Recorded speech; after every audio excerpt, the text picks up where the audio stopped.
ఈ వీడియోలో నేను ఒకటి కాదు 2 వాక్-ఇన్ అప్డేట్స్ గురించి చెప్పబోతున్నా. ఫస్ట్ 24/7 కంపెనీ వాళ్ళు ఫ్రెషర్స్ ఇంకా ఎక్స్పీరియన్స్ ఉన్న వాళ్ళని ఇంటర్నేషనల్ చార్ట్ ప్రాసెస్కి హైర్ చేసుకుంటున్నారు. మీరు ఇంటర్మీడియట్ కానీ డిప్లొమా కంప్లీట్ చేసి ఉంటే కనుక ఈ ఇంటర్వ్యూకి అటెండ్ అవ్వచ్చు. ఇంటర్వ్యూ టైమింగ్స్ మార్నింగ్ 10:30 నుంచి ఆఫ్టర్నూన్ 1 వరకు.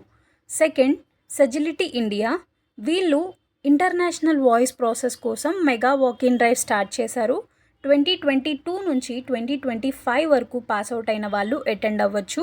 మీరు బీఎస్సీ కానీ BCom, BBA, BA, pharma, non tech అయి ఉంటే కనుక మీరు ఇంటర్వ్యూకి అటెండ్ అవ్వచ్చు. సో జాబ్ నీడ్ ఉంటే కనుక ట్రై చేసేయండి. అండ్ బోత్ కంపెనీస్ ఆల్రెడీ ఈ రోజు నుంచే ఇంటర్వ్యూ స్టార్ట్ చేశాయి. 22nd is the last date. So late చేయకుండా అటెండ్ అవ్వండి. ఈ వాక్-ఇన్స్ గురించి ఫుల్ డీటెయిల్స్ కావాలి అంటే కమెంట్ బాక్స్లో లింక్ అని కమెంట్ చేసేయండి. నేను మీకు డీటెయిల్స్ షేర్ చేస్తాను.